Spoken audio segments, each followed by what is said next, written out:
Welcome to Breakdown. Today, we're going to put you in two very different pairs of shoes. First, you're a first responder, rolling up on the absolute chaos of a major emergency. And then, we're going to flip it. You're a patient, caught right in the middle of it all. We're going to break down step by step how order is literally pulled from the jaws of chaos, from both sides of the stretcher. And you know what? That's not an exaggeration, not even a little bit. These situations aren't just challenging. They're the kind of moments where every single decision, every single second can mean the difference between life and death. The stakes? Yeah, they couldn't be higher. Okay, so buckle up. I want you to imagine you're in the front seat of an ambulance. It's been a pretty normal shift, and then the radio crackles to life. And you just know, this isn't your everyday call. That's what you get at first, just a few keywords. But what words they are: multi-vehicle, interstate, semi-truck. Your brain starts painting a picture, and your heart rate kicks up a notch. You know it's going to be complex, but you really have no idea just how bad it's about to get. So as you get closer, the scene just explodes into view, and wow, it is so much worse than you imagined. There's an 18-wheeler flipped on its side like a toy. A passenger van is completely mangled, and traffic is a parking lot for as far as you can see. It's total sensory overload, and here's the kicker. You're the first unit there. It's all on you. In this moment of pure, unfiltered chaos, your first instinct is probably to grab your gear and run towards the victims, right? But your first job isn't that. It's to take command. And that is a huge mental shift. You have to flip a switch in your brain, from being a hands-on doer to being the manager of this entire disaster. Your training kicks then, and it all starts with asking three really simple but absolutely crucial questions. First up, what do I have? You do a quick 360-degree scan of the scene. Is it safe? Am I seeing leaking fuel? Down to power lines? Nope. Okay, good. How many patients are we looking at? One in the truck? Several in the van? Okay. What kind of incident is this? Well, it's a multi-vehicle wreck for sure, but it's also a potential hazmat scene, and it's a traffic nightmare that's blocking a major artery. You're sizing up the beast. Second question, right on the heels of the first, what do I need? So you're in one ambulance, that means two responders, and you've counted at least 7 patients. The math just doesn't work. So right away, you know you need more ambulances, a lot more. You need the fire department, because who knows if anyone's trapped in that wreckage, and you absolutely need police to start untangling this traffic mess. And that brings us to the third question. What do I need to do right now? The priorities become crystal clear. Number 1, scene safety. Make sure no one else gets hurt. Number 2, establish command officially. Let everyone know who's in charge. And number 3, start the process of getting to those patients. Now, the playbook for answering all those questions is a system that was actually born from the ashes of some devastating California wildfires in the 70s. It's called the Incident Command System, or ICS. And don't let the name fool you, this is not about bureaucracy or paperwork. Think of it as a universal language for emergencies.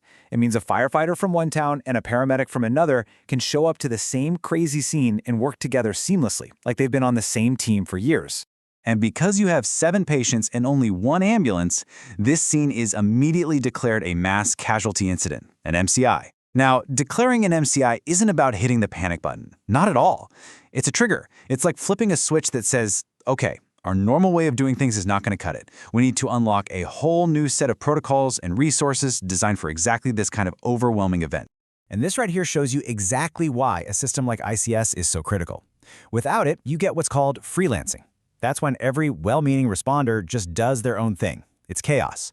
People are duplicating efforts, getting in each other's way. It's just not efficient. But with ICS, you get this beautiful thing called unity of effort. Fire, EMS, police, everyone is working together in their own lane but towards the same shared goal. It's organized, it's efficient, and it is so much safer.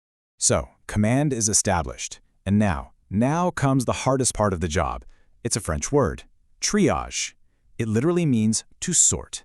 But in this world, it means making truly impossible decisions under almost unimaginable pressure. And the whole process is guided by this one really brutal principle.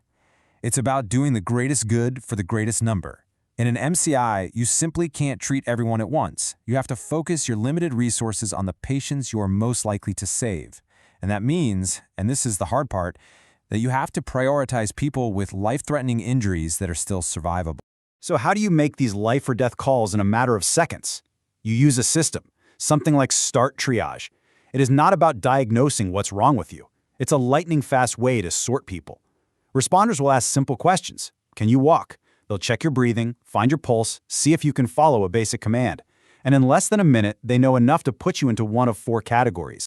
And those categories get a color-coded tag. Green is for the walking wounded, minor injuries. Yellow is for serious injuries, but they can wait a little bit.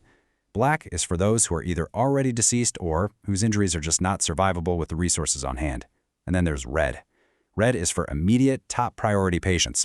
Now, let's flip this around. Imagine you're the one who's hurt. A medic comes up, puts a red tag on your chest, meaning you're the most critical patient they've seen, and then they immediately turn and walk away to the next person. Can you imagine how terrifying that would feel? It seems like abandonment, but it's the system at work. They're finding all the reds first, so when the treatment teams move in, they know exactly where to start to do the most good. Okay, so the most critical patients have been identified. And right on cue, you start to hear the sirens. The cavalry is arriving. More ambulances, fire trucks, police cars. And here's the beautiful thing about the incident command system. It's designed to grow, to scale up as the response gets bigger. Remember that very first EMT who had to step up and take charge? Well, as a more senior officer, like a fire captain, arrives, they'll perform what's called a transfer of command. This is a planned, formal handover. They'll do a face-to-face briefing, making sure the new boss knows everything that's happened, what's been ordered, and what's going on. It ensures that there's always someone in charge and the leadership is seamless. And this new incident commander, they're not trying to be a superhero and do everything themselves, no way. They're more like the conductor of an orchestra. They immediately start delegating.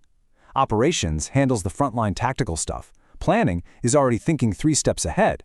Logistics is the support crew, making sure everyone has the tools they need. And finance, well, they're keeping track of the costs. It's a system that can manage a car crash just as easily as it can manage a hurricane. So when you put it all together, all this structure, all this training, all these systems, what you get is this truly remarkable transformation. That chaotic, terrifying, and confusing crash scene on I-10, it's now a controlled, methodical rescue operation. Patients are being sorted, they're being treated in specific areas, and they're being loaded into ambulances in an order based on who needs the hospital the most. The system works.